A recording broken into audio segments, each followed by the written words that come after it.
Indian geography चल रहा था ना, इसमें हम भारत का भौगोलिक विभाजन बता रहे थे।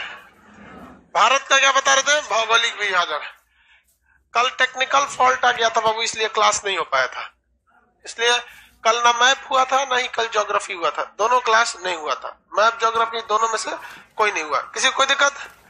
चलिए ध्यान से देखिए, ये हम लोग का इंडियन ज्योग्राफी का भौगोलिक विभाजन देखे थे। भौगोलिक विभाजन में सबसे पहले क्या था? उत्तर का विशाल पर्वतमाला, उत्तर का विशाल पर्वतीय क्षेत्र, ये बता दिए थे।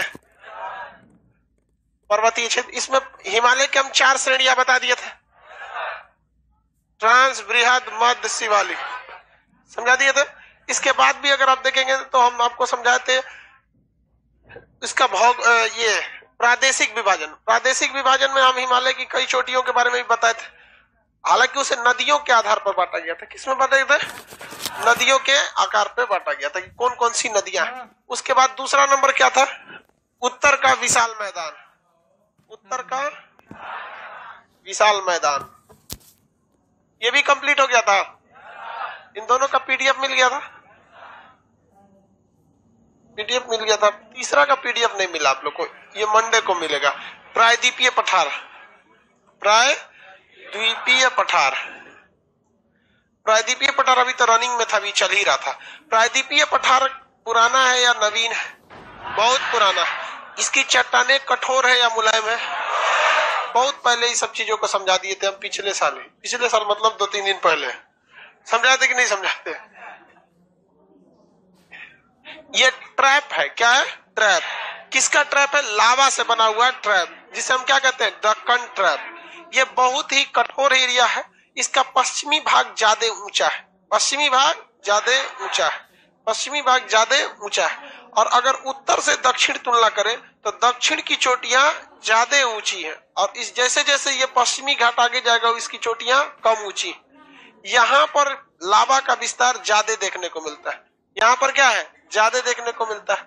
और ये अरब सागर में भी इसका लावा का विस्तार देखने को मिल जाता है। यहाँ पर पेट्रोलियम निकलता है, पेट्रोलियम वाला जगह का नाम क्या है? Bombay high, Bombay high. ये कौन सा ट्रैप है? दक्कन ट्रैप। यही जब दूर दूर गया है दक्कन ट्रैप, तो यह पठार का निर्माण कर दिया है। उस साइड का ढाल क्या है? कम है। इस वजह से नदियां हमेशा इधर किधर से किधर जाती हैं? पश्चिम से पूरब। 2 नदी बताइए जो पश्चिम से पूरब नहीं? नर्मदा और ताप। वो भ्रंश घाटी यानी रिफ्ट वैली में फंस जाती है सब, क्योंकि उस साइड उसको जाने के लिए रास्ता ही नहीं मिल पाता है। एक चीज और ध्यान समझिए, यही हल्ला कौन कर रहा है?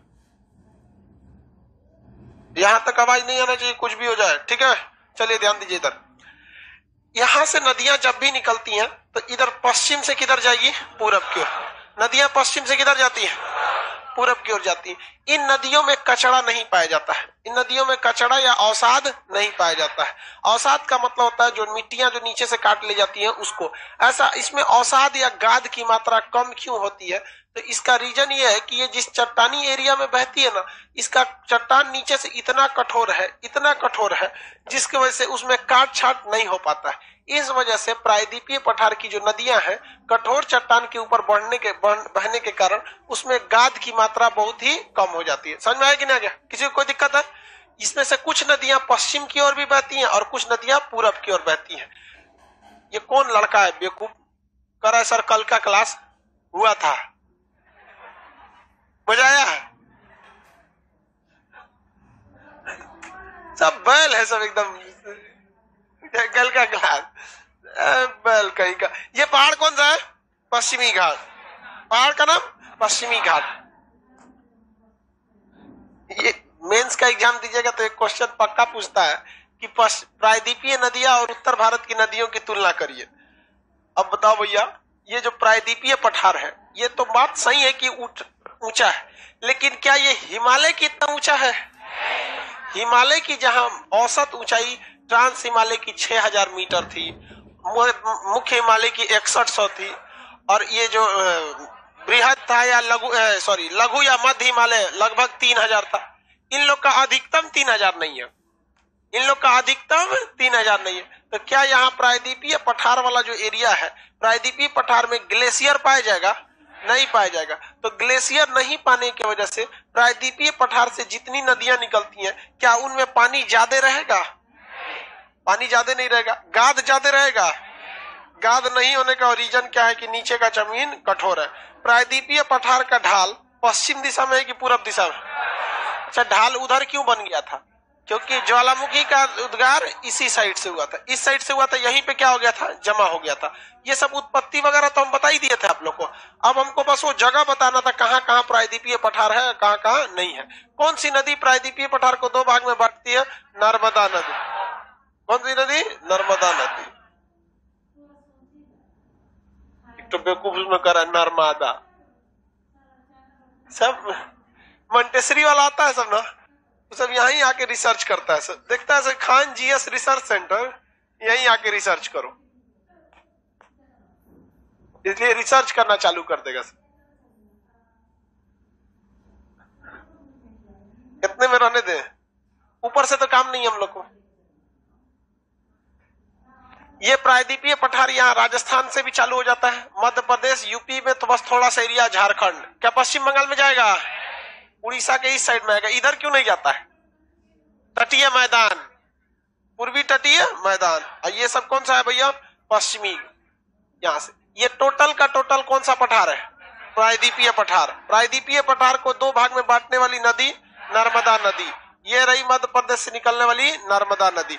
नर्मदा नदी, इसके जो पहले बता दिए थे उसको बताते चलिए आप। ये महाराष्ट्र में मेन हिस्सा में क्या कहेंगे? दक्कन ट्रैप। हालांकि बाकी सबका सब क्या है? सबका सब दक्कन ट्रैप ही है, लेकिन यहाँ सबसे मुख्य रूप से कहाँ आता है? महाराष्ट्र में। ये वाला कौन सा पठार है? विदर्भ। कौन पठार? विदर्भ। महाराष्ट्र में आता है विदर्भ का पठार। रायलसीमा का पठार किधर आएगा? आंध्र प्रदेश। रायलसीमा का पठार, धारवाड़ का पठार, कर्नाटक। धारवाड़ का पठार कर्नाटक में आ जाता है, धारवाड़ का पठार।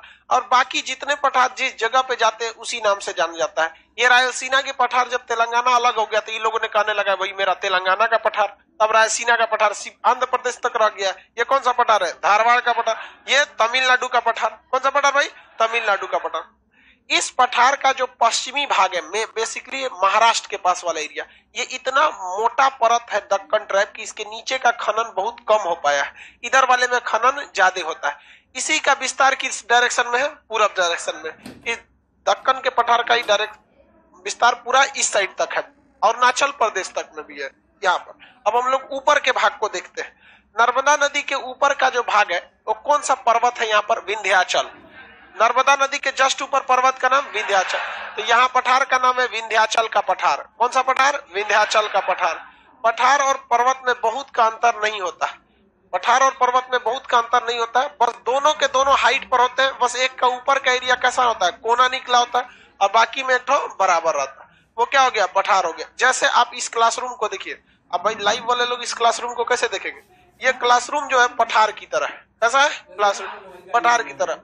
लेकिन अगर कोई इसके छत पे चढ़ जाएगा तो ध्यान दीजिए, छत कैसा है? कोना की तरह है। इसे इसका छत कैसा है?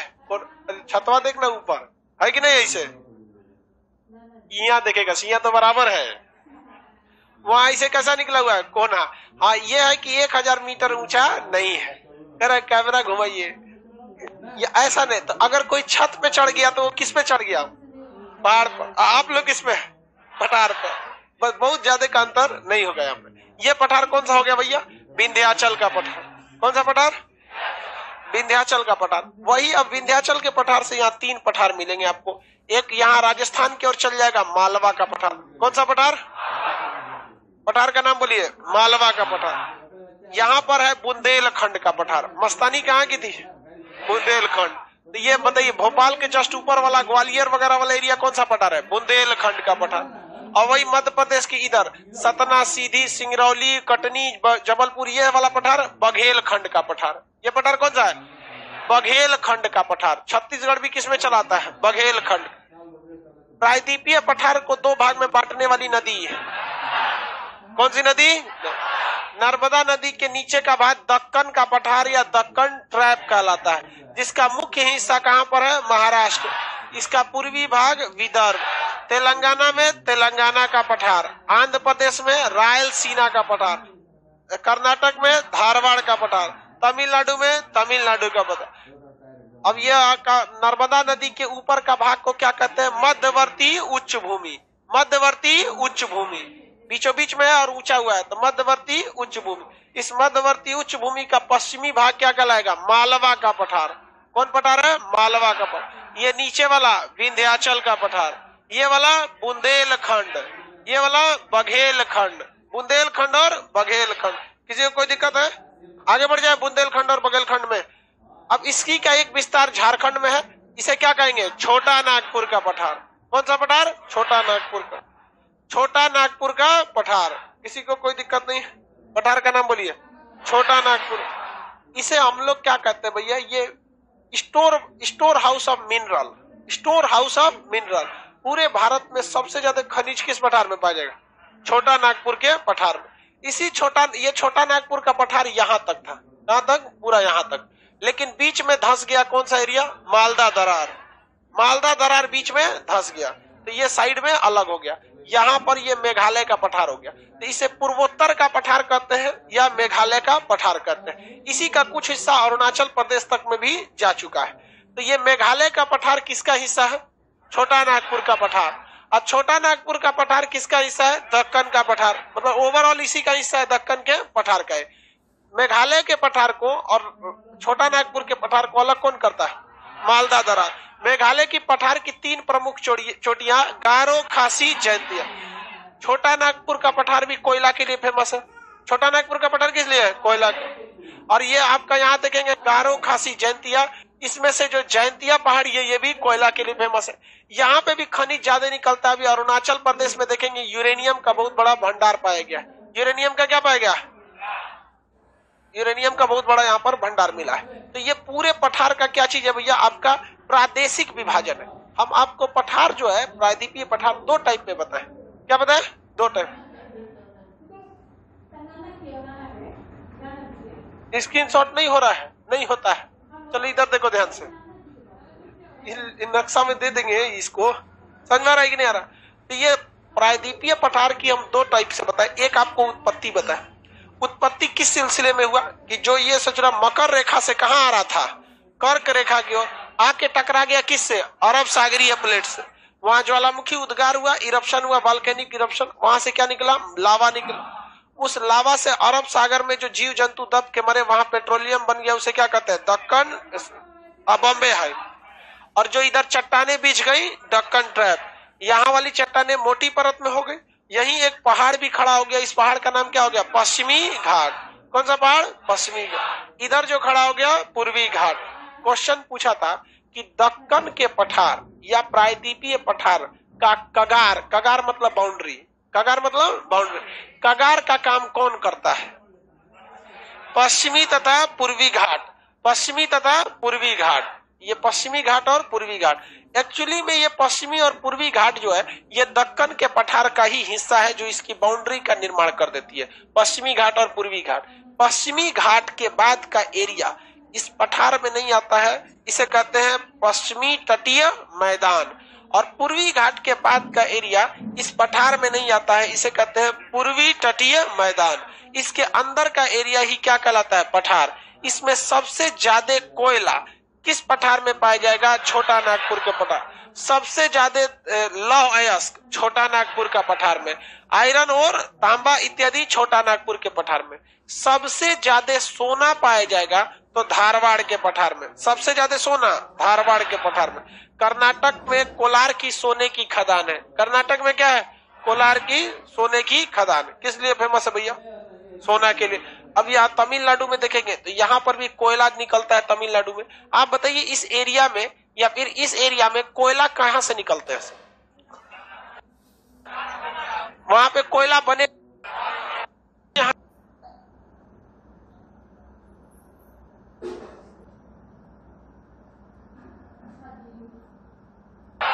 क्या पूरा भारत यहाँ था? केवल दक्षिण भारत। तो जब ये मकर रेखा पर होगा तो इस मकर रेखा के हिसाब से यहाँ पेड़ पौधे होंगे जैसी यहाँ की जलवायु है। और इसी मकर रेखा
के हिसाब से यहाँ जीव जंतु भी होंगे, जैसे यहाँ की जलवायु है।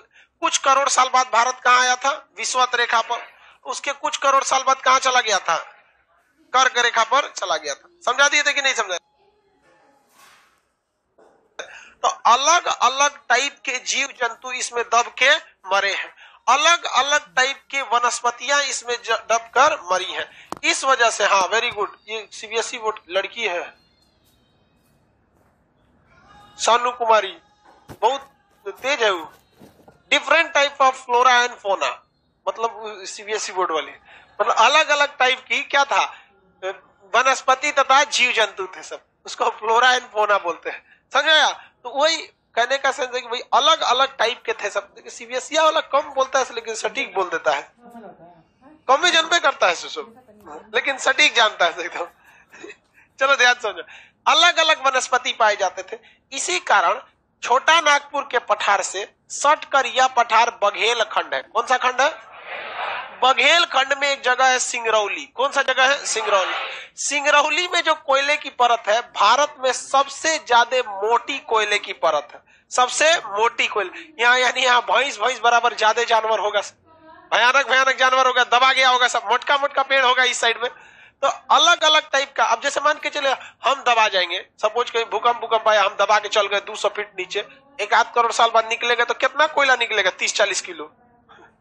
और वो कोनो सॉलिड कोयला नहीं निकलेगा, ज्यादा नहीं मिलेगा। लेकिन वही कहीं खल्ली दवाई लगेगा तो एकदम जबरदस्त पत्थर कोयला मिलेगा, मोटा साइज का कोयला, बड़ा सा। तो इसमें अलग अलग कैटेगरी के क्या मिलते हैं? वनस्पति मिलते हैं। यही वजह है कि दक्कन का ट्रैप, दक्कन का प्रायद्वीप में अलग अलग एरिया में अलग अलग वनस्पति पाए, मतलब खनिज पाए जाएगा। यहाँ कहीं सोना पाया जाएगा तो कहीं कोयला पाया जाएगा, अभ्रक पाया जाता है यहाँ पर, तो किसी साइड में मूंगा पाया जाएगा, यहाँ मेघालय के यहाँ यूरेनियम पाया जाता है। तो कब कौन से टाइप के जीव थे, कैसा पेड़ पौधा था, इस वजह से इसमें अलग अलग खनिज पाए जाते हैं। हाँ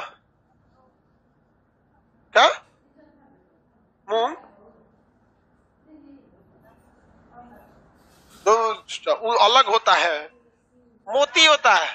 हाँ मोती वो अलग टाइप, वो अलग प्राप्त होता है आपका सीप से। सीप वाला जो जलीय जीव होते हैं उसमें, वो इस साइड में पाए जाएंगे, समुद्र के किनारे वाला एरिया में। कह रहा है कि मोती जो लड़की पहनती है वो अलग होता है। लड़का कौन पहनता है? तू पहना है? अजब हाल है, लड़का मोती पहनेगा, गिरा उरा के चलाएगा। लड़का सब इसे पहनता नहीं है सर। हकीकत में लड़का को 4 अंगूठी दीजिएगा, 1 महीना बाद देखिएगा एगो भुलवा देले रहेगा। है कि नहीं?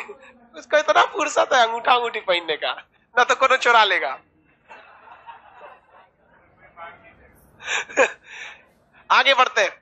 इस पश्चिमी घाट का कगार कौन बनाता है? सॉरी, प्रायद्वीपीय पठार का कगार कौन बनाएगा? पश्चिमी घाट, और इधर में पूर्वी घाट। अब हम लोग पश्चिमी घाट और पूर्वी घाट देख लेंगे तो पठार का काम हो जाएगा, क्योंकि पठारों की हम लोगों ने क्या देख लिया? उत्पत्ति देख लिए, कहाँ कौन सा पठार है ये देख लिए। अब इस पठार का बाउंड्री बनाने वाला पश्चिमी पूर्वी घाट अगर देख लेंगे तो उसके बाद क्या बचेगा? तटीय मैदान, और तटीय मैदान देखने के बाद ये द्वीप समूह, ये 2 द्वीप समूह देखेंगे। तो 4 टाइप का भारत का भौगोलिक विभाजन था।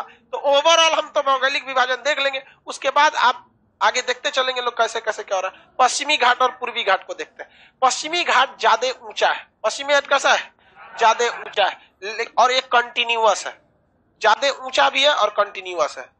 कंटिन्यूअस मतलब कहीं ज्यादा टूट फूट नहीं है, और ये बहुत नीचे तक गया है। इवन ये ससुरा धस के श्रीलंका में भी चल गया है। यहाँ धस गया है, राम सेतु देखेंगे ना यहाँ पर, तो भारत और श्रीलंका के बीच में डूबने भर का पानी नहीं है, हेल के आदमी निकल जाता है, उसमें बस चलती है समुद्रवा में, बहुत दूर, बहुत ज्यादा गहरा नहीं है। तो ये पश्चिमी घाट जो है ये एक सतत पहाड़ियां है। सतत का मतलब कंटिन्यूअस, टूट फूट नहीं देखी जाती है इस पहाड़ियों में, और ये बहुत ही ऊंची है। इसकी एवरेज ऊंचाई लगभग आपका 1500 फीट है, 1500 मीटर है। तो ये ऊंची हो जाती है। ऊंची होने की वजह से यहाँ वर्षा ज्यादा हो जाता है। क्या होता है? ज्यादा वर्षा, और ऊंचाई होने की वजह से वर्षा ज्यादा हो जाता है। रीजन क्या है? इस साइड में तो अरब सागर है, इस साइड में क्या है? अरब सागर। अरब सागर का पानी जब भाप बनता है तो भाप बनने के बाद ही वही तो बादल बनाता है।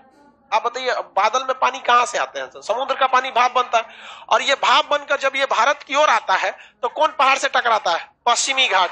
और पश्चिमी घाट पर बहुत ज्यादा वर्षा कराएगा। जो जो जगह पश्चिमी घाट से दूर होगा उधर वर्षा ज्यादा नहीं होगा। तो इसलिए महाराष्ट्र का अंदर का खुद के भाग में सूखा पड़ा होता है। आप सुने होंगे कि महाराष्ट्र में मैच कभी कभी रोक दिया जाता है सूखे के कारण। समझ में आ रहा है कि नहीं आ रहा? सर पठार में दर्रा हो सकता है, एकदम हो सकता है, लेकिन वो पठार के ऊपर जब पहाड़ बनेगा तो वहां दर्रा होगा। केवल पठार पर दर्रा नहीं हो सकता है। अगर ये पठार है, जैसे यहाँ बताया था ना भोर घाट दर्रा, पाल घाट दर्रा, तो वो पठार पे है, लेकिन किस पहाड़ को काट कर है? पश्चिमी घाट पहाड़ को काट कर है। समझ में आ रहा है कि नहीं आ रहा? तो आप बताइए भाई, इस पठार का कगार कौन करता है? पश्चिमी घाट। प्रायद्वीपीय पठार का कगार यानी बाउंड्री कौन बनाता है? पश्चिमी घाट। यह पश्चिमी घाट भारत में वर्षा को क्या करती है? टकरा कर रोकती है। तो यहाँ पर वर्षा होगा कि नहीं होगा? हो जाता है। तो इस पश्चिमी घाट से 2 नदियां निकलती हैं, मतलब 2 टाइप के। कुछ डायरेक्ट इधर निकल जाती है, पश्चिमी घाट से निकलेगी तो सीधे इधर चली जाएगी, कुछ उधर जाती है। और यहाँ पर जैव विविधता बहुत ज्यादा पाया जाता है, मतलब हर तरह के जीव जंतु पाए जाएंगे। यहाँ पर सांपों की सबसे ज्यादा कैटेगरी, पेड़ पौधों की, जानवरों की। इसलिए अंतरराष्ट्रीय संगठन ने इसे, विश्व पर्यावरण संगठन ने इसे हॉट स्पॉट घोषित कर दिया कि कोई भी व्यक्ति इस पर्यावरण को नुकसान नहीं पहुंचाएगा। ये भारत के जैव विकास के लिए महत्वपूर्ण है। इस पे कोई चोट, मतलब ये कटाई वगैरह नहीं होगा। चोरी छुपे भले अलग कर लेते हैं। इसका विस्तार कहां तक चला जाता है? श्रीलंका तक चला जाता है। और ये कंटिन्यू है कि टूटी फूटी है? कंटिन्यू है। डायरेक्ट तो बनी थी कि, अच्छा बताइए ये किस कारण बनी थी? हिमालय की तरफ मोड़दार होगी कि ज्वालामुखी के कारण? ज्वालामुखी के किस क्रिया से बनी थी? ज्वालामुखी के। यहाँ का जो जितनी मिट्टी होगी इस एरिया में, ये किसके द्वारा बनी होगी? ज्वालामुखी से निकलने वाला मैग्मा के द्वारा, जो ठंडा होकर क्या बन गया? लावा। और वही घिस घिस के वहां क्या बन गया है? मिट्टी बन गया। ऐसी मिट्टी घिसती है तो काले रंग की होती है। ज्वालामुखी जब घिस जाता है तो कैसी होती है? काले। बताइए तो महाराष्ट्र के आसपास का एरिया कैसा है? हाँ, काली मिट्टी का है। कैसा है? काली मिट्टी का। यहाँ पे ये पहाड़ हो गया। यहाँ पर इसकी चोटियां जो है साउथ के हिस्सा में ज्यादा ऊंची है, जबकि ऊपर में जाएंगे तो थोड़ा कम ऊंची है। तो ये पश्चिमी घाट की चोटियां दक्षिणी भाग में ज्यादा ऊंची है। इसकी जो पीक है ये दक्षिणी भाग में ज्यादा ऊंचा है। इसी के इधर देखेंगे तो पूर्वी घाट है। कौन सा घाट? पूर्वी घाट। पूर्वी घाट जो है ज्यादा ऊंचा नहीं है। ये लगभग इसकी एवरेज ऊंचाई जो है 600 से 800 मीटर। 600 से 800। महेंद्रगिरी इसकी जो सबसे ऊंची है वो लगभग 1500 मीटर है। कितना? 1500। वो उड़ीसा में। यहां तक था। इवन अगर ध्यान से देखेंगे तो ये पूरी तरह से कंटिन्यू था। कैसा था? कंटिन्यूअस था। हम ऐसा क्यों कर रहे हैं कि था? यहां से बहुत सारी नदियां निकली। किधर से? पश्चिमी घाट। मजबूरी में वो इधर जा ही नहीं सकती थी कि भारत का ढाल यहाँ पे ऊंचा है, इस साइड में कम है, तो नदियां किधर जाएंगी? पूर्वी साइड में। तो दक्कन के पठार का यानी प्रायद्वीपीय पठार का ढाल किस साइड में है? पश्चिम साइड, पूरब साइड में। पश्चिम से पूरब। और पूरब में भी पूरी तरह से पूरब नहीं है। एक तो कॉपी लाओ तो भाई, मटेरियल देखिए किसका। देखिए एक ये चीज हो गया, ये ढाल। हम इसको ऐसे कर दिए तो इतना समझ में आ रहा है कि ढाल किधर है? पूरब की ओर। कैसे है? पूरब। लेकिन इसी में हल्का सा अगर मोड़ दे तो देखिए पूरब हल्का सा मोड़ दे तो नदी सीधे ऐसे नहीं जाएगी, जाने के बाद भी थोड़ा सा डाउनफॉल होगी, हल्का डाउनफॉल होगी। तो इसका ढाल ज्यादा पूरब की ओर है, लेकिन लगली हल्का सा किधर है? दक्षिण में है। तो दक्षिण पूरब। इसका ढाल किधर है? दक्षिण पूरब। अगर पूरब की ओर रहता तो हमको आराम से किससे पता चल जाता? नदियों द्वारा। और अगर पूरब की ओर रहता तो नदियां तो सीधे जाती, जैसे गंगा नदी जाती है ऐसे सीधे नदी निकल जाती। जैसे बिहार का ढाल किधर है? पूरब की ओर। गंगा नदी सीधे जाएगी बिहार में। और देखिए बिहार में गंगा नदी ऐसा नहीं है टेढ़ा होकर जाती है। गंगा नदी बिहार से गुजरती है ना, सीधे चल जाती है, सीधे चली जाती है। तो ये जो हमारा ऊपर का मैदान है इसका ढाल किधर है? पूरब। लेकिन इस पठार का ढाल किधर है? पूरब और दक्षिण। इस साइड है लेकिन हल्का सा झुका हुआ है।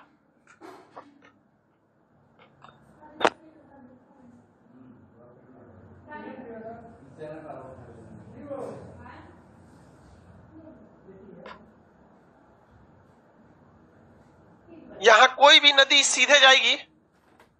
नहीं जाएगी, क्योंकि हमको नदियों से ही पता चला है कि यहाँ का ढाल कैसा था? टेढ़ा था। तो यहाँ से नदी जो जाती है ऐसे गोदावरी नदी ऐसे तीर से जाएगी। ये गोदावरी नदी इसको यहाँ से काट दी है। गोदावरी नदी क्या कर दी है? काट दी। यहीं पे देखेंगे तो कृष्णा नदी ये भी क्या कर दी है? काट दी है। यहाँ पे नीचे देखेंगे कावेरी नदी भी इसको क्या कर दी है? काट दी है। तो जहां तहां से ये पठार क्या हो चुका, ये पहाड़ी कट चुकी है। तो पूर्वी घाट पहाड़ जो है ये इसे नदियों ने क्या कर दिया? काट दिया। तो ये कंटिन्यूअस ना होके क्या हुआ है? डिसकंटिन्यूअस है।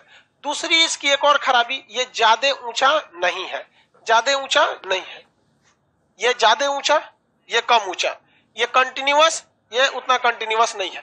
इस पहाड़ी का विस्तार देखिए कहां तक है? साउथ तक। अब पानी में हेल के कहां तक है? श्रीलंका तक है। और ये पूर्वी घाट का विस्तार यहां से आके टकरा जा रही है। तो क्या टकरा जाने का मतलब यहाँ पे ये पश्चिमी घाट खत्म हो जाएगा? नहीं। तो पश्चिमी घाट और पूर्वी घाट जहां मिलते हैं उस जगह को हम बोलते हैं नीलगिरी। क्या कहेंगे? नीलगिरी। कौन सी पहाड़ी? नीलगिरी की पहाड़ी। तो नीलगिरी की पहाड़ी जो है वहां पर पश्चिमी घाट और पूर्वी घाट आपस में क्या हो जाते हैं? मिल जाते हैं। नीलगिरी पहाड़ी की सबसे ऊंची चोटी का नाम है दोदा बेटा। नीलगिरी पहाड़ी की सबसे ऊंची चोटी का नाम क्या है? दोदा बेटा। किसी को कोई दिक्कत है? नीलगिरी की सबसे ऊंची चोटी दोदा बेटा। इसके नीचे भी पश्चिमी घाट है या नहीं है? नीचे भी पश्चिमी घाट है। ये क्यों, क्या कर रहा है जी? पीछे क्या थोड़ा सा प्रोजेक्टर ऑफ हो रहा था क्या?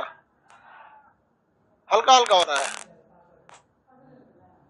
शॉर्ट सर्किट हो, वो हिल रहा है, वो देख रहे हो? HDMI। पंखा बंद करो लड़की सबके पास का। बंद हो गया?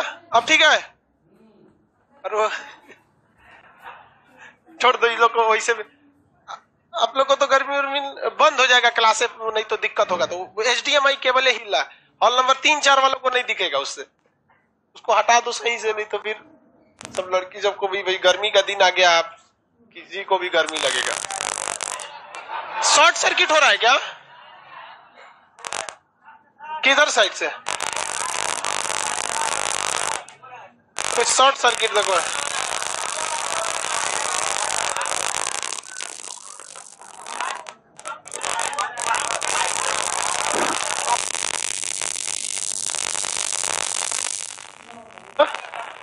OBS को क्या दिक्कत है? सोच रहा इसको क्या हो गया जी? कोरोना हो गया क्या?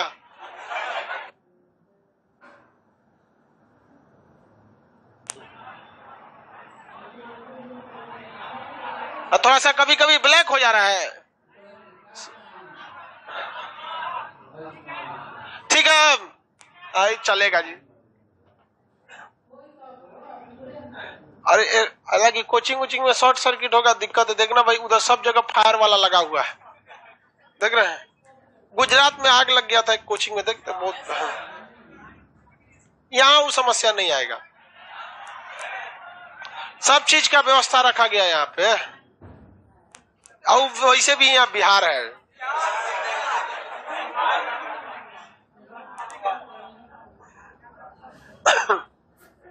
चलिए देखिए, ये पश्चिमी घाट और पूर्वी घाट में अंतर समझ में आ गया।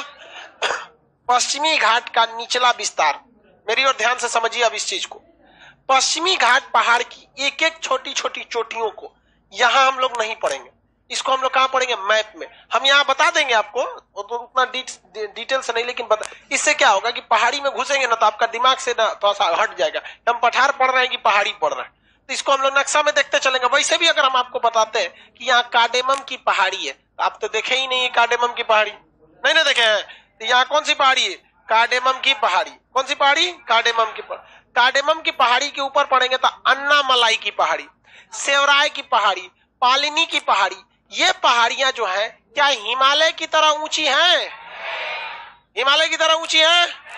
नहीं है। कैसी है भैया? ये बहुत नीची है। इनके एवरेज ऊंचाई 1500 मीटर है, कहीं कहीं ये यहाँ पर 2500 मीटर के पास है।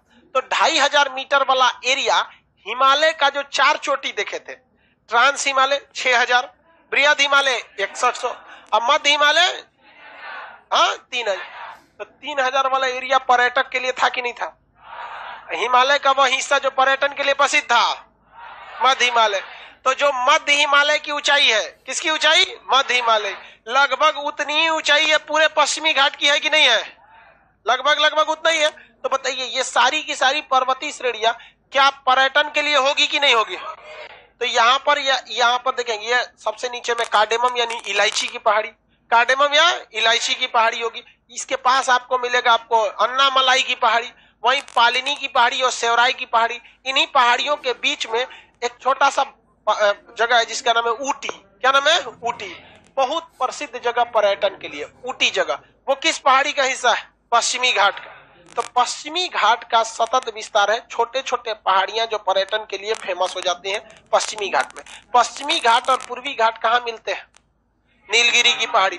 नीलगिरी पहाड़ी की सबसे ऊंची चोटी का नाम है दोदा बेटा। क्या नाम है? दोदा बेटा। नीलगिरी की सबसे ऊंची चोटी का नाम दोदा बेटा। क्या नाम है? दोदा बेटा। नीलगिरी की सबसे ऊंची चोटी, ये नीचे वाला जगह कौन सा है? क्या हो गया जी?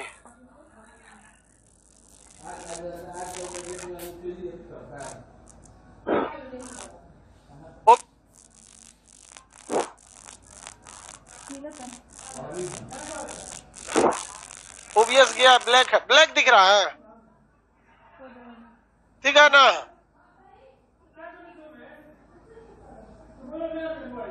अरे इसमें पूरा का पूरा वायरिंग चेंज कराना पड़ेगा। असल में जानते हो दिक्कत क्या था? क्लासरूम जैसे ताजमहल बन रहा था, तो उसको पता था पहले ही से कि इसको ताजमहल बनाना है, उसी हिसाब से बनाया था उसको। ये ताजमहल ये हमको पता ही नहीं था कि इतना बड़ा अचानक हो जाएगा, इसलिए नॉर्मल बना के चल गए कि जब मन तब कुछ पंखा जोड़वा दिए, एसी उसी। ये लड़की सबका एसी कौन खोल दिया जी? जैसे इसलिए थोड़ा सा ना डिस्टर्ब हो गया यार। अभी सैटरडे संडे कल है ना, कल इसका पूरा इलाज होगा, बीच में इलाज नहीं हो पाता। इलेक्ट्रिक वाला काम अक्सर हम लोग होली में ही रिपेयर वगैरह कराते थे लोग। चलो भाई देखो, इस पूर्वी घाट को किसने काटा? हाँ, पूर्वी घाट ऊंचा नहीं है, यहीं से आपका चालू हो जाता है पूर्वी तटीय मैदान। पूर्वी तटीय मैदान अधिक चौड़ा है, पूर्वी तटीय मैदान अधिक चौड़ा है, जबकि पश्चिमी तटीय मैदान कम चौड़ा है। पश्चिमी तटीय मैदान कम चौड़ा है। पूर्वी तटीय मैदान पर वर्षा ज्यादा नहीं होती है। क्यों नहीं होगी? दो कारण है। बस पूर्वी तटीय मैदान की ओर वर्षा न होने के दो कारण। पहला कि जब मानसून उस बादल को कहते हैं जिसमें बारिश होता है, जब मानसून इधर से जाएगा तो पहले तो टकरा के रोक देगा कौन? पश्चिमी घाट। और कुछ हेल भी गया तो कौन रोक देगा? पूर्वी घाट। इसलिए इस साइड में वर्षा बहुत ही कम मात्रा में होता है, क्योंकि भारत में जो मानसून होता है इसी डायरेक्शन से पश्चिम की ओर से जा रहा होता है। पश्चिमी घाट की चोटियां जो है, यहाँ पर ऊपर में दो प्रमुख चोटी है, महाबलेश्वर और कलसूबाई। महाबलेश्वर और कलसूबाई, यहाँ की दो प्रमुख चोटी बोलेंगे, महाबलेश्वर और कलसूबाई। नीलगिरी की सबसे ऊंची चोटी दोदा बेटा, नीलगिरी की दोदा बेटा। ये नीचे अन्नामलाई है, कौन पर्वत? अन्नामलाई। उसकी सबसे ऊंची चोटी अनाई मुडी। अन्नामलाई की सबसे ऊंची चोटी अनाई मुडी। मुडी ऊपर रहता है, अनाई मुडी। किसी को कोई दिक्कत? तो अन्नामलाई की सबसे ऊंची चोटी अनाई मुडी। पूर्वी घाट की सबसे ऊंची महेंद्रगिरी। पूर्वी घाट की महेंद्रगिरी, चलिए बताते चलिए। पूर्वी घाट, पश्चिमी घाट की दो प्रमुख चोटी, महाबलेश्वर कलसूबाई। महाबलेश्वर और कलसूबाई। पूर्वी घाट और पश्चिमी घाट कहाँ मिलते हैं? नीलगिरी की सबसे ऊंची चोटी दोदा बेटा। नीलगिरी के नीचे पश्चिमी घाट का विस्तार है कि पूर्वी घाट का? किसका? पश्चिमी घाट। सतत पहाड़ियां कौन है? पश्चिमी। सतत का मतलब क्या होता है? कंटिन्यूअस। और असतत कौन है? पूर्वी घाट। नीलगिरी की पहाड़ियां जो है वो पर्यटक के लिए पश्चिमी घाट की जो पहाड़ियां हैं पर्यटक के लिए प्रसिद्ध है। वो नीलगिरी से ऊपर की नीचे यहाँ पर अन्नामलाई के नीचे इलायची। अन्नामलाई और इलायची। इलायची को अंग्रेजी में क्या कहेंगे? कार्डेमम। क्या कहेंगे? कार्डेमम। अन्नामलाई और इलायची, अन्नामलाई और इलायची। किसी को कोई दिक्कत है? यहाँ दो पर्यटक पहाड़ी बताएंगे, सेवराय की पहाड़ी और पालिनी की पहाड़ी।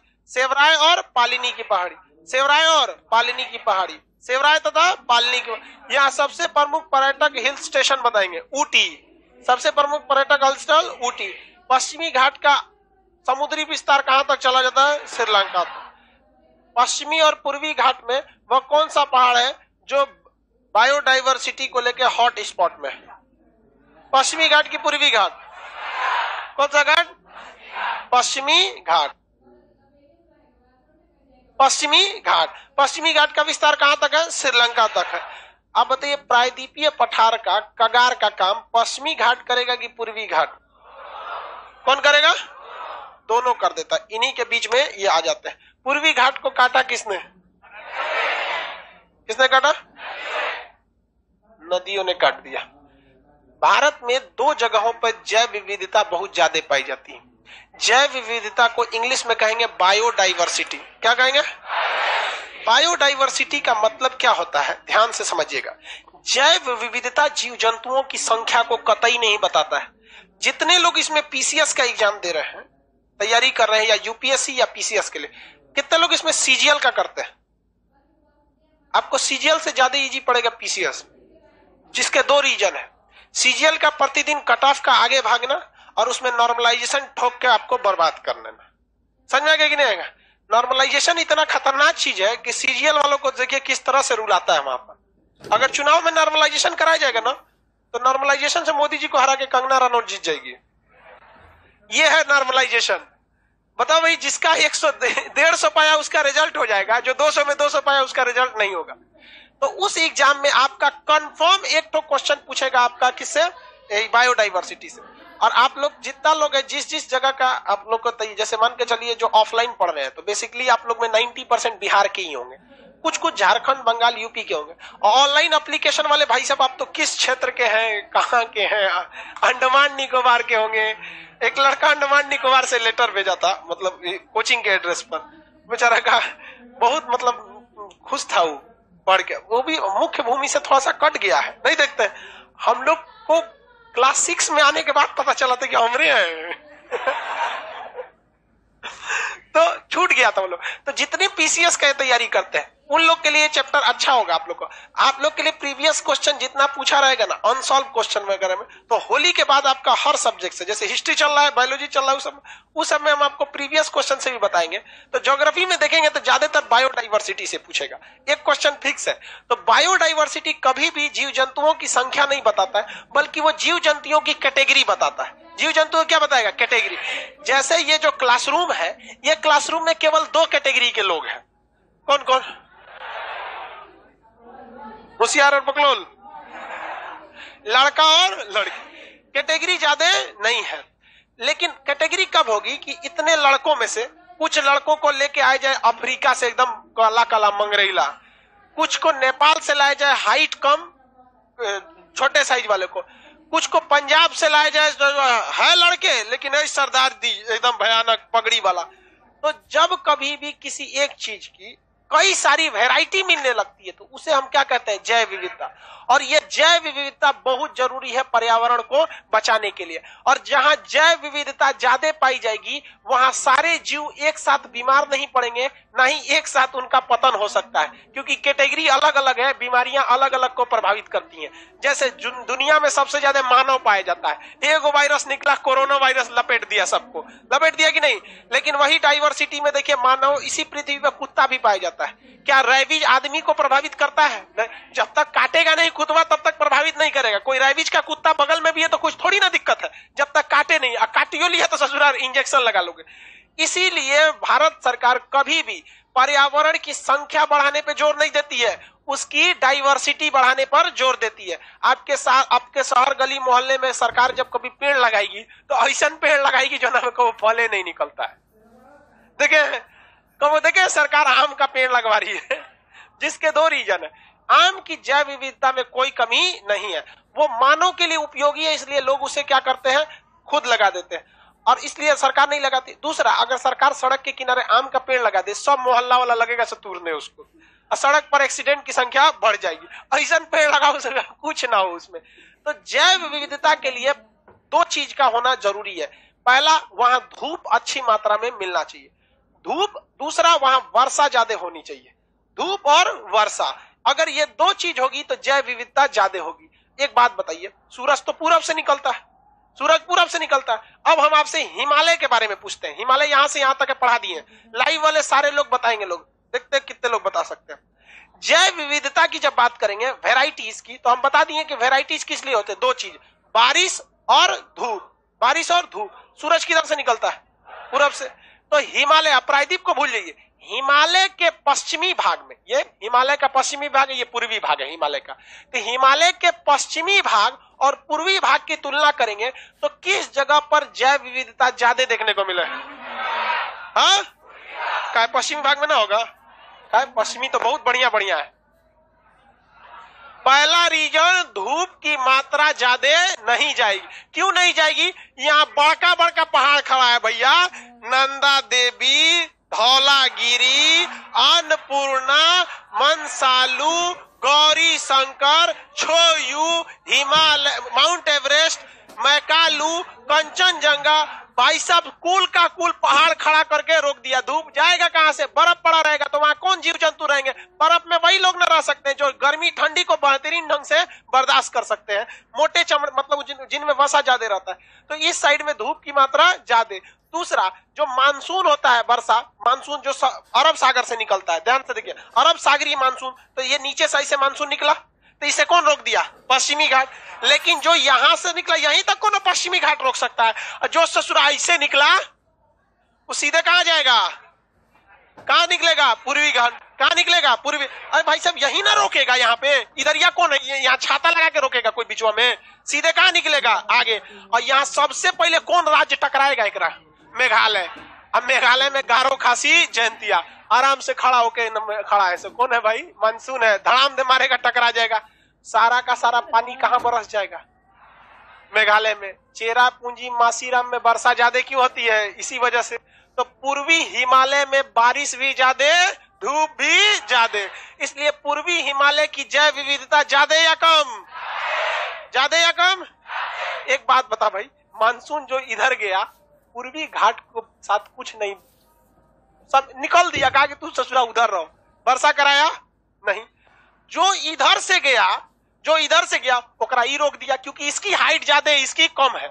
अगर इसकी कम रहती तो यहाँ वर्षा ज्यादा हो जाता, तो रोक दिया। इधर वर्षा हुआ नहीं, वर्षा इधर भी नहीं हुआ।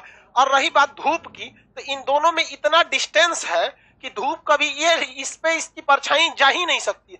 दूसरा इतना कम हाइट पे है कि ये इसके लिए धूप को रोक ही नहीं सकता है। दो रीजन है ना, बहुत दूर होने की वजह से आप नहीं रोक सकते ना परछाई से, ये तो पास पहाड़ी सटे है सब वहां पे, तो इस पर धूप की भी मात्रा ज्यादा, समुद्र की नजदीकिता ज्यादा, वर्षा की मात्रा ज्यादा। तो भारत में जो जैव विविधता के दो प्रमुख केंद्र हो जाएंगे वो कौन कौन से होंगे? पश्चिमी घाट, पूर्वी हिमालय। और गलती से अगर मार दिए आप पूर्वी घाट तो हो जाएंगे चौपट। क्या जीव जंतुओं की संख्या से मायने रखता है? नहीं। जैसे किसी के खेत में, किसी गांव में खूब ज्यादा बासमती चावल बो दिए, पूरा गांव में बासमती चावल बो दिए, तो उस गांव के लोगों का इनकम ज्यादा होगा, लेकिन उस गांव की जैव विविधता ज्यादा नहीं है। अरे 2-4 बीघा बासमती, संभा मंसूरी, सोनम, सुपर स्टार, कतरनी, राशन वाला चावल, मोटका, संभा, दुगुन होता है कि नहीं होता? अरे आप लोग खेती किए होंगे, ज्यादा जानते होंगे, समझ में आ रहा है कि नहीं आ रहा? हम लोग खेती उती नहीं किए लोग, इसलिए उतना पता नहीं है। हाँ बोलो, किधर से? इस साइड से? हाँ देखो, ये दिमाग लगाया है। अरे वाह रे पतरुआ वाह, बैठ जा। हाँ पतरुआ वाह। देखो कह रहा है सर इधर से हुआ ले जाइए ना इसे। केरल के नियम के अनुसार, किसके नियम के अनुसार? केरल। उत्तरी गोलार्ध में, उत्तरी गोलार्ध मतलब जो जगह विषुवत रेखा के ऊपर है वहां की हवाएं दाहिनी ओर चलेंगी। किधर की ओर? दाहिनी। और जो दक्षिणी गोलार्ध में वहां की हवाएं बाईं ओर चलेंगी। कैसे चलेंगी? बाईं ओर। इसका मतलब यह हुआ कि वर्तमान स्थिति में भारत किस गोलार्ध में है? उत्तरी गोलार्ध। और फेरल ने बता दिया रिसर्च करके कि उत्तरी गोलार्ध की हवाएं किधर चलती हैं? दाहिनी ओर। इसलिए हर हवाएं किधर मुड़ेगी? दाहिनी ओर। लेकिन क्या भारत में हमेशा ये हवाएं दाहिनी ओर मुड़ रही थी? नहीं। जब भारत कहां था? मकर रेखा पर। तो बताइए हवाएं किधर से चल रही होंगी? इस डायरेक्शन। तब बताइए उस समय में भारत के पश्चिमी भाग में जीव जंतु ज्यादा होंगे कि पूर्वी भाग में होंगे कि नहीं होंगे? इसी कारण जब भारत यहां से यहां आया और जब ज्वालामुखी ब्लास्ट किया था तो दक्कन ट्रैप यहां निकला था, तो यहां जीव जंतु उस समय ज्यादा थे ही सब नहीं, इसलिए यहां पर आज भी खनिज उतना नहीं मिलता है। और चूंकि इस साइड में खनिज ज्यादा थे, वनस्पति ज्यादा थे, क्योंकि दक्षिणी गोलार्ध में जब यहाँ हवाएं इधर चलती थी तो वनस्पति इस साइड थे, इसलिए आज भी देखेंगे धारवाड़ का पठार, तेलंगाना का पठार, छोटा नागपुर का पठार, मेघालय का पठार, इस एरिया में ज्यादा खनिज आज भी मिलते हैं। समझ आ रहा है कि नहीं आ रहा है? किसी को कोई दिक्कत? हवाएं किधर से चलेंगी? दाहिनी साइड में। उत्तरी गोलार्ध में हवाएं किधर चलती हैं? किसी को कोई दिक्कत? भारत में जैव विविधता के दो प्रमुख केंद्र, पश्चिमी घाट और पूर्वी हिमालय। पूर्वी हिमालय का विस्तार तो भैया म्यांमार तक चला गया है। कहां तक चला गया है? म्यांमार। और पश्चिमी घाट का विस्तार आपका श्रीलंका तक चला गया। तो हमारे दोनों जैव विविधता वाले हॉट स्पॉट, उसे क्या कहा जाता है? Hot spot. क्या कहा जाएगा? हॉट। बकलोल भाई इधर सामने देखना, इधर उधर मत देखा कर ना, भेज देंगे तेरा पीछे, अपना नहीं देखता है बकलोल कहीं का। अभी बेरोजगार है, पढ़ ले। ध्यान से देखो, इधर देखो ध्यान से। ये दो हॉट स्पॉट समझ में आ गया? किसी भी जगह पे हॉट स्पॉट बनाना है तो वहां पेड़ पौधों और जानवरों की हर कैटेगरी मिलना जरूरी है। क्या भारत में पाई जाने वाली गाय में जैव विविधता है? अरे भाई साहब, गाय किसी की जर्सी है, किसी की साहिवाल है, किसी का हिंदी मीडियम वाली गैया है जिसको देसी गाय। अरे देसी गाय में भाई साहब देखो, भले वो दूध कम दे लेकिन कोनो मौसम में वो बीमार नहीं पड़ेगी। वो पूरा वो प्योर हिंदी मीडियम वाली है। उसको कुछ सबसे खतरनाक HF दूध तो देगी 40 लीटर, HF 40 लीटर, लेकिन इसको गर्मी के दिन में कूलर चाहिए, ठंडी के दिन में कंबल चाहिए मांटिकोरलो का। बहुत मतलब ये एकदम बहुत वीआईपी गाय न तो हाँफने लगे। जर्सी गाय को आप धूप में रख दीजिए और ये गाय को धूप में रख, जर्सी गाय हाँफने लगेगी। और हिंदी मीडियम वाला देखेगी कि गाय हाँफ रही है। ये आईसीएसई बोर्ड की होती है हिंदी। देखो सीबीएसई वाले सब सीधे होते हैं सर, लड़ाई झगड़ा नहीं करेगा सर। ये जानवरों में भी इसका असर है। जर्सी गाय का सींग होता है, चुपचाप देखेगी। हिंदी मीडियम वाला तनी ताम जाम करिए ना, अगर वो खूंटा उखाड़ दी तो आधा घंटा से पहले वो मानने वाली ना है, घर मोहल्ला नाचेगी। तो हमारे यहाँ जानवरों में भी क्या है, जैव विविधता है। कैसा है, जैव विविधता।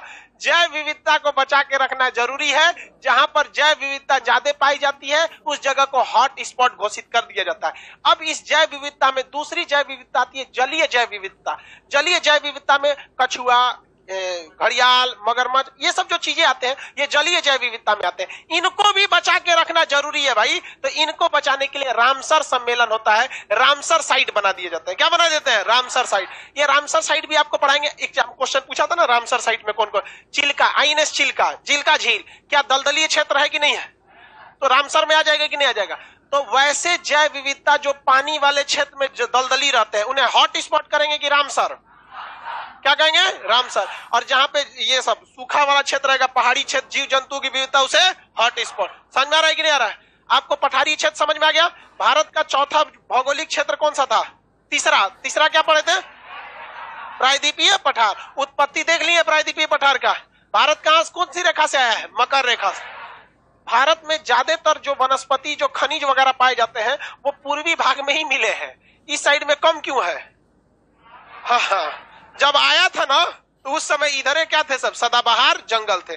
और हॉट स्पॉट का रहना बहुत ज्यादा जरूरी हो जाता है। हॉट स्पॉट भारत के किस साइड में, पश्चिमी और पूर्वी हिमालय। अब बताओ भैया, अगर यहाँ पे जैव विविधता ज्यादा है तो क्या एक ही कैटेगरी का पेड़ निकलेगा, अलग अलग कैटेगरी का पेड़ निकलेगा।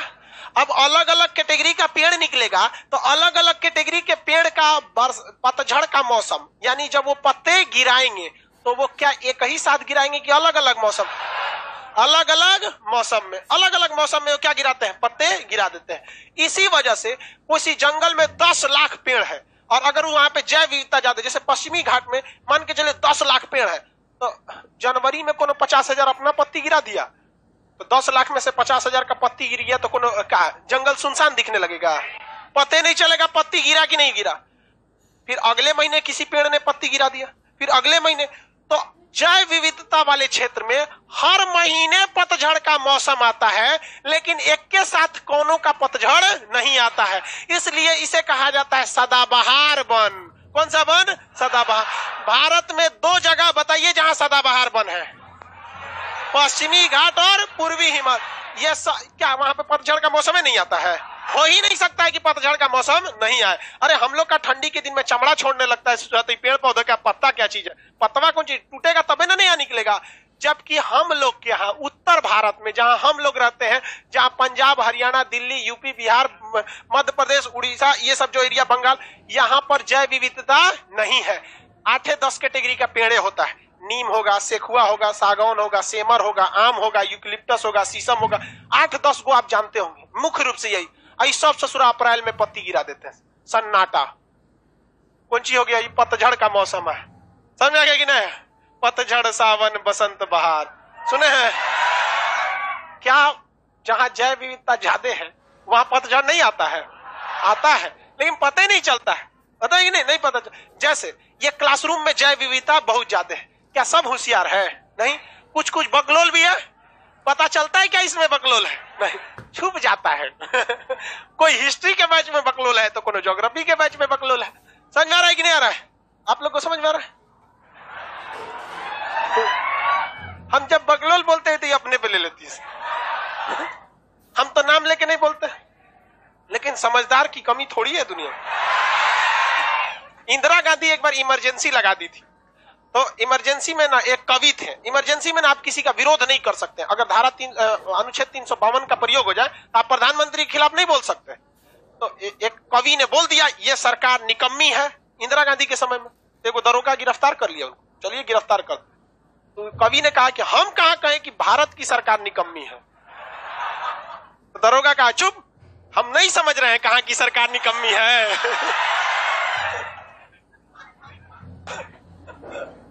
समझ आ गया कि नहीं आ गया? तो हम बकलोल सबको कहते हैं, ये सब अपने को समझ जाते हैं। समझ आ रहा है? मंडे को आपको पीडीएफ मिल जाएगा। ज्योग्राफी समझ में आ रहा है कि नहीं आ रहा है? अरे बहुत मस्त चीज होता है ज्योग्राफी, बस समझ के पढ़ते रहिए। मंडे को करेंगे, पीडीएफ वगैरह भी आप लोग को मंडे को मिल जाएगा, कोई दिक्कत? चलिए आगे क्लास मंडे को।